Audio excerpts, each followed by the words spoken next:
जी मुआज़ा नूर, बताएं कुछ हमें। सही, हमारे पास एक प्रोग्राम है जिसमें हमने बैलेंस कैलकुलेट करना है। हमारे एक मिनट इन एक मिनट, हमारे पास तो नहीं है। जी जी सर।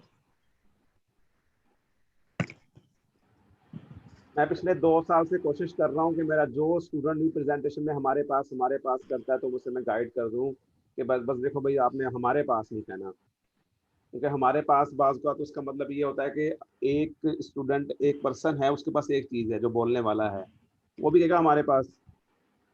और अगर यूं कहे कि हमारे ओके पास सर। बड़े बड़े बहरी जहाज हैं और हमने खला में सेटेलाइट छोड़े हुए हैं, हमारे पास ऐसे लोग भी हैं जो कि चांद से होके आ चुके हैं, तो भाई वो हमारे पास नहीं है, मैथ के पास है। Okay sir. तो हमारे पास में सब कुछ कवर हो जाता है, तो वो कवर नहीं करना, आपने एलेबोरेट करना है कौन, हु इज द रिस्पॉन्सिबल। हम यहाँ पे काफी स्पेसिफिक रहेंगे। Okay sir. जी जी। सर इधर मेरे पास एक अकाउंट है जिसका मैंने बैलेंस कैलकुलेट करना है। हम्म हमने इसका इंटरेस्ट रेट और स्टार्टिंग बैलेंस जो है हमने इसका यूजर से पूछना है। हम्म और फिर हमने बताना है कि इतने नंबर ऑफ इयर्स के बाद इसका बैलेंस कितना होगा। हम्म। एक मिनट है,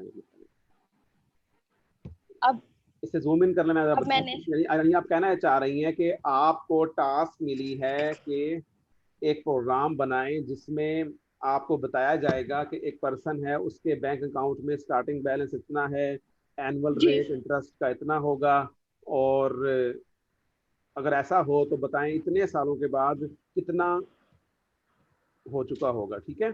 इंटरेस्ट। जी सर। हाँ इंटरेस्ट हम, और दूसरी बात ये इंटरेस्ट हम, ये इंटरेस्ट से मुराद यहाँ पे अमूमन सूद ही हुआ करता है। ठीक है। तो हम सिर्फ जानने की जी गर्ज से इस प्रोग्राम को कर रहे हैं कि दुनिया करती क्या है। ठीक है। जी सर। और बेसिकली इस सर प्रोग्राम को करने का मकसद ये है कि हम C++ का कोई ना कोई फीचर सीखना चाह रहे हैं। जी सर। हम्म, अब मेरे पास दो डबल टाइप के वेरिएबल हैं, एक है बैलेंस और एक है रेट। और एक है दो इन टाइप के वेरिएबल हैं, ईयर्स और काउंट। अब मैंने सी आउट करा दिया है स्टार्टिंग बैलेंस को, व्हाट इज स्टार्टिंग बैलेंस। और अब हम सी इन की वैल्यू लिखेंगे। और सी आउट करा दिया है what is annual interest rate. अच्छा सी अच्छा, इन करेंगे। ये आपने जुमला लिखा है व्हाट इज इंटरेस्ट रेट, इससे क्या मुराद है? इस जुमले की यहाँ क्यों मौजूदगी आई? क्या आप किसी से सवाल पूछ रही हैं? ये वर्ड का मतलब क्या हुआ, मतलब इसमें क्या कहना चाह रही हैं? सर मैं सवाल पूछ रही हूँ यूजर से कि इसका इंटरेस्ट रेट कितना है। तो यूजर को ये सवाल कब मिलेगा? सर प्रोग्राम में पूछा हुआ है ना, यूजर बताएगा इंटरेस्ट रेट और उसका स्टार्टिंग हाँ हाँ, वो बैलेंस। तो प्रोग्राम की बात, वो तो टास्क की डिमांड आ गई ना। आप इस डिमांड को पूरा करने के लिए आपने एक प्रोग्राम लिखा है, उसमें लाइन नंबर 7 भी है, 9 भी है। आप सवाल पूछ रही हैं, किससे पूछ रही हैं? जिससे पूछ रही हैं उसे कब सवाल कैसे मिलेगा? क्या वो एक कोड खोल के पढ़ेगा?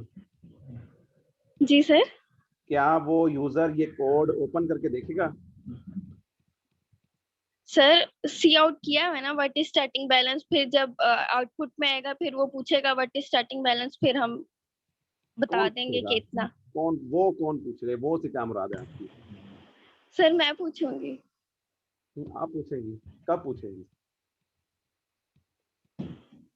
सर देखिए, यही हम तो व्यू पॉइंट्स को ही क्लियर करना चाह रहे हैं ना, कि ये चीज जी जी रखी हुई है, इससे मुराद क्या है, इसका स्टेटस क्या है, प्रोग्रामर कौन है, यूजर कौन है, प्रोग्रामर को क्या नजर आ रहा है, यूजर को क्या नजर आ रहा है, प्रोग्रामर क्या करेगा, यूजर की डिमांड कैसे पूरी होगी, उसे क्या नजर आएगा, ये सारी बातें हमें क्लियर होनी चाहिए ना। जी सर। आपके जुमलों से इसमें कंफ्यूजन आ रही थी, मैंने इसलिए इसको एलेबोरेट करना चाहा है। ठीक जी है। सर। तो जी बताएं हमें ये व्हाट इज स्टार्टिंग बैलेंस, इससे क्या मुराद है? कि सर हमारा शुरू का बैलेंस क्या है, हमारे बैंक का शुरू का बैलेंस क्या है, हमने ये बताना है कि जब मैंने अपना बैंक खोला था तो उसका स्टार्टिंग बैलेंस क्या था। आपने बताना है। बता दें जी हमें सर। कितना बैलेंस, कितने लाख आपने, कितने करोड़ जमा कराए थे आपने? सर मेरा स्टार्टिंग बैलेंस $1000। मेरा या अगर यूजर मैं का? जी सर। मेरा या यूजर का? मेरा सर मेरा। अब पहले आपने यूजर कहा था। Sorry sir. अभी अभी वाले पे सॉरी है, उस वाले पे, पहले वाले पे सॉरी है? सर पहले वाले। मेरे ख्याल से इस पे कर लेना चाहिए।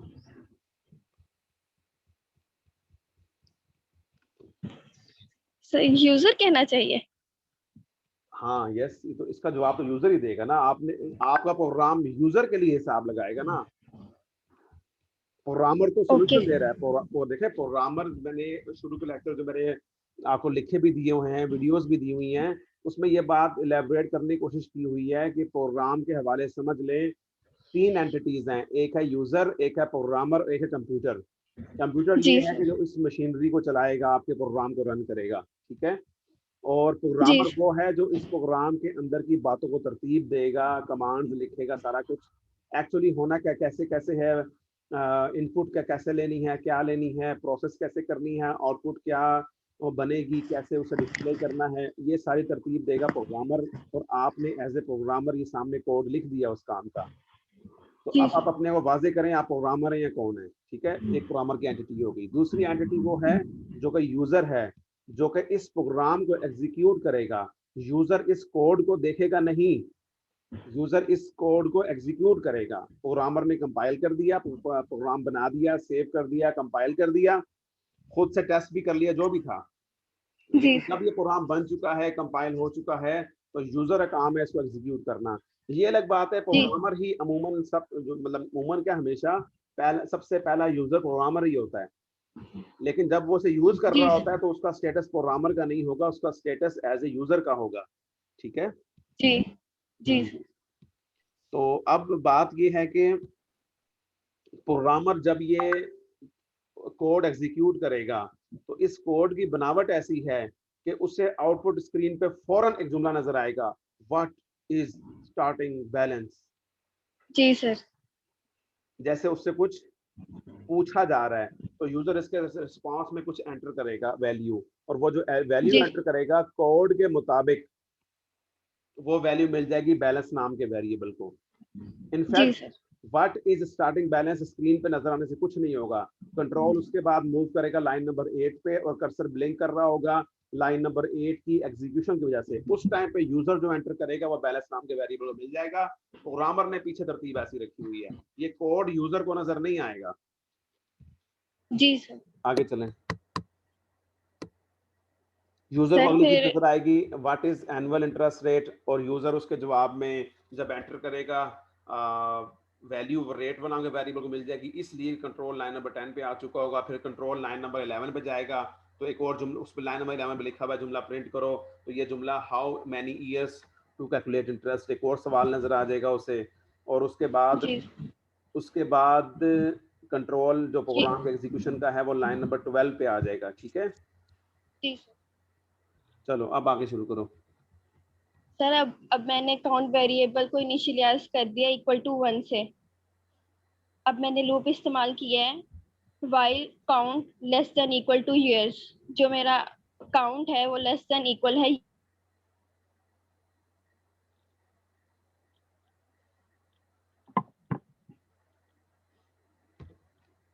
लाइन 14 पे क्या हो रहा है? आपके पास 5 मिनट है सिर्फ इसको बताने के। उसे इंक्रीमेंट करूंगी काउंट को +1। पहले मेरा 1 था, फिर काउंट इंक्रीमेंट होगा, फिर वो +1 हो जाएगा। फिर वो दोबारा फाइल के पास जाएगा, उससे कंडीशन पूछेगा, अगर ट्रू होगी फिर अंदर आएगा ये कंडीशन स्टेटमेंट। पूछेगा से क्या मुराद है? आप जो अल्फाज चुनाओ ना, आप कहानी नहीं लिख जी सकती हो उमेरा अहमद की तरह जी ना। सर। इंक्रीमेंट होके फिर वो हम्म। उसके ग्रुप के पास आएगा, उससे ये लूप कौन है? लूप के पास आएगा से क्या मुराद है? लूप कौन है?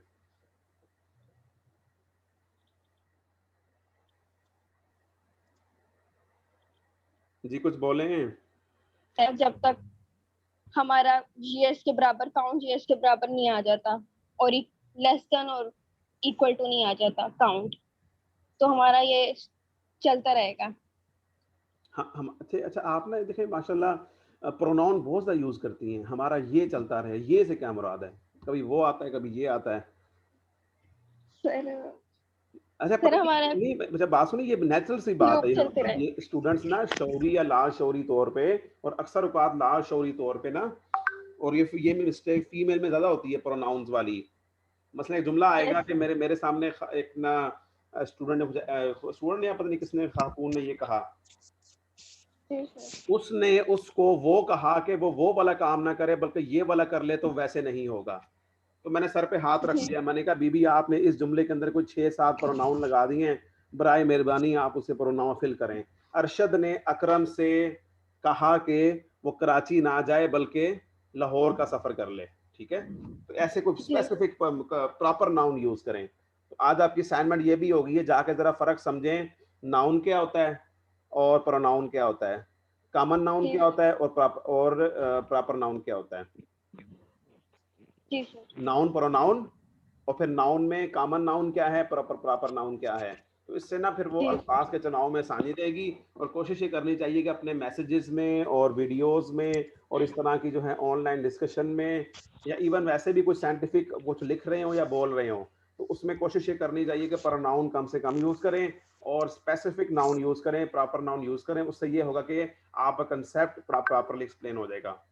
अब ये लाइन नंबर जो है आपकी मिसिंग हो गया, इसको खिसकाएं थोड़ा सा सेंटर की तरफ। हाँ गुड, शाबाश। अब इसे ये लाइन नंबर 13, 14, 15, 16, 17, 18 में दोबारा एक्सप्लेन करें क्या हो रहा है यहाँ पे, हमें सिखाएं कुछ हमें। सर लाइन नंबर 13 पे हमारे पास काउंट वेरिएबल है, हमने इसको इनिशियलाइज किया है। अब ये मेरे पास काउंट इक्वल टू 1 है। अब मैं वाइल लूप की तरफ आई हूँ। वाइल लूप मैंने count less than equal to years किया है। फिर मैं अंदर आई हूँ। फिर मैंने बैलेंस को मल्टीप्लाई किया है रेट से। फिर जो रेट का वेरिएबल आएगा, जो रेट की वैल्यू आएगी वो स्टोर हो जाएगी बैलेंस में। फिर मैं काउंट को इंक्रीमेंट करूंगी। फिर मैं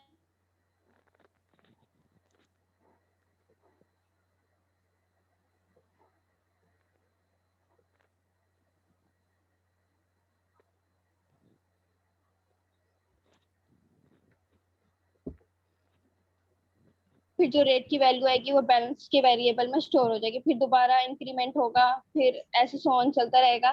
फिर जब तक मेरा count less than equal to years नहीं आ जाता, तब तक ये मेरी लूप चलती रहेगी।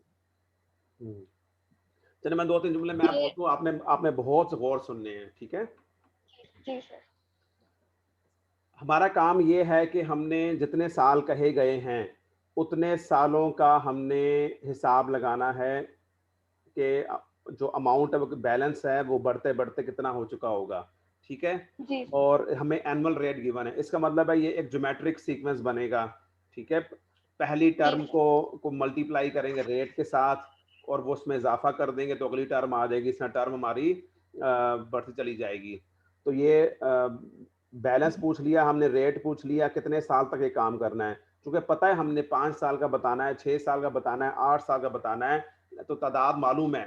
तो लिहाजा यहाँ पे काउंट कंट्रोल लूप आएगी और आपने काउंट कंट्रोल के लिए जो लूप चुन ली है वो फार लूप नहीं है बल्कि वाइल लूप है। कोई बात नहीं, हम ऐसे भी कर सकते हैं। तो काउंटिंग के लिए हमने एक वेरिएबल रख लिया इंटीजर टाइप का, उसका नाम काउंट रख लिया और उसे हमने 1 से इनिशियलाइज कर दिया। अब हमने वाइल लूप में आ जाएं। वाइल लूप के लिए हमने जो हेडर बनाया है उसमें कंडीशन लगा दी है कि जब तक काउंट की वैल्यू ईयर या ईयर से कम रहे काम चलता रहे। तो अब क्योंकि ये गिनती हमने 1 से ईयर्स तक जानी है, 5 है तो 5 तक जानी है, 10 है तो 10 तक जानी है, तो ये इसमें 1 का इंक्रीमेंट आएगा। तो इसका मतलब है कि लूप के अंदर कहीं कहीं हमें ना कहीं हमें लाजमी काउंट वेरिएबल में 1 का इजाफा करना पड़ेगा। तो ये कितना आ गया, प्लस प्लस काउंट हमने लिख दिया, लाइन नंबर 17 ने पहले से लिख दिया। अब जो हमारा असल काम है वो सिर्फ इतना सा है कि जो बैलेंस की मौजूदा वैल्यू है हर साल के बाद उस वैल्यू को रेट से मल्टीप्लाई कर दें। रेट अगर फर्स्ट कर लें 1.1 है, 1 से ऊपर ही होगा, जारी बात है, तभी प्रॉफिट आएगा ना। 1.1.1 है तो यानी कि उसमें 10% इजाफा हो रहा है। तो अगर 1000 रुपए था तो वो 1.1 से मल्टीप्लाई हो 1100 हो जाएगा। अगले साल जो है 1100 है तो 1100 को 1.1 से मल्टीप्लाई करेंगे तो वो तकरीबन 111 उसमें मजीद ऐड हो जाएंगे उसके अंदर। ठीक है, तो इस तरह से एक प्रोसेस चलेगा। अब इसके लिए जो सिंपल कमांड हम लिखेंगे, एक स्टेटमेंट लिखेंगे सी प्लस प्लस की एज ए प्रोग्रामर अपने कोड में, वो क्या आ गई है, बैलेंस को रेट से मल्टीप्लाई करें और वो जो वैल्यू आएगी उसे बैलेंस को ही असाइन कर दें। यानी balance is equal to balance star rate. Balance is equal to balance star rate. इसको हम जी balance sir. Star equal rate भी लिख सकते हैं, तो हमने इसको वैसे लिख लिया। अच्छा, फर्स्ट टाइम जब आएंगे तो काउंट की वैल्यू 1 है और ईयर्स की वैल्यू 5 फर्ज कर लें, तो काउंट लेस देन जी इक्वल टू ईयर्स यानी 1 less than equal to 5 condition true हो गई है, तो हम लूप के अंदर आ जाएंगे। ठीक है। Yes sir. उसके बाद ये जी सर। बैलेंस को 1 जो भी रेट है उससे मल्टीप्लाई किया, बैलेंस में इजाफा हो चुका है, और उसके बाद काउंट में 1 का इजाफा करें, ऊपर आ जाए। काउंट्स को कंपेयर करें ईयर के साथ, काउंट 2 हो चुका है, ईयर 5 था, ट्रू हो गया, अंदर आ जाएंगे। फिर वो जो मौजूदा बैलेंस है उसको रेट से मल्टीप्लाई करें, उसमें इजाफा हो गया। तो इस तरह से काम ये जी चलता रहेगा प्रोसेस। ठीक है।